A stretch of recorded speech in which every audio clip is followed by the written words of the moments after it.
Bonjour et bienvenue à chacune et à chacun.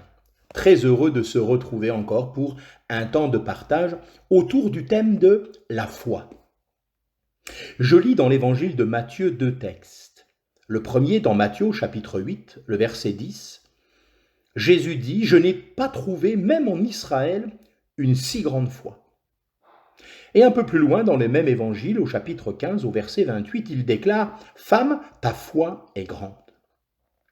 Le Seigneur Jésus a par deux fois souligné la grande foi de deux personnes qui n'appartenaient même pas au peuple d'Israël, mais qui faisaient partie des nations. L'un était un centurion romain, l'autre une femme syrophénicienne. À quoi correspond une grande foi aux yeux de Dieu? Nous pourrions penser qu'il faut une grande foi pour transporter une montagne. Ce n'est pas vraiment le cas.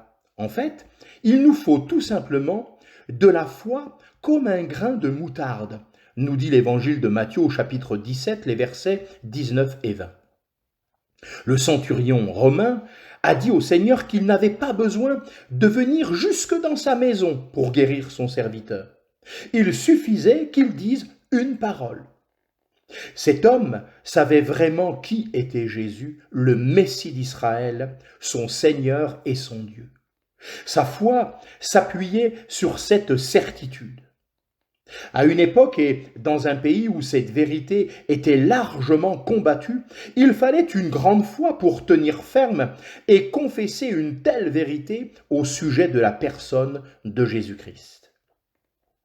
Le Seigneur a dit à la femme cananéenne qui le suivait et criait à lui au sujet de sa fille, « Il ne convient pas de prendre le pain des enfants et de le jeter aux chiens. » Évangile de Matthieu, chapitre 15, verset 26e.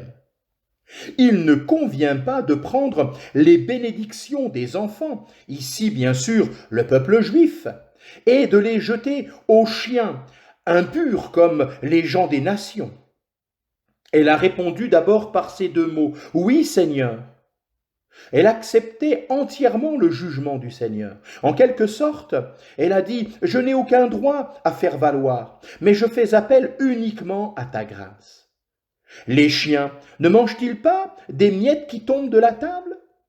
Sa grande foi était fondée sur une vraie connaissance de sa place devant Dieu et sur la grâce et la miséricorde du Seigneur Jésus à qui elle faisait appel. Ces deux traits caractérisent une grande foi.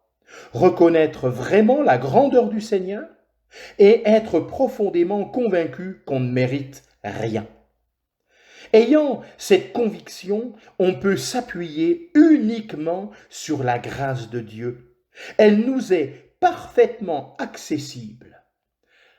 Et ce, au travers de l'œuvre que lui-même, le Seigneur Jésus-Christ, a accepté d'accomplir pour chacune et chacun d'entre nous. Que Dieu vous bénisse.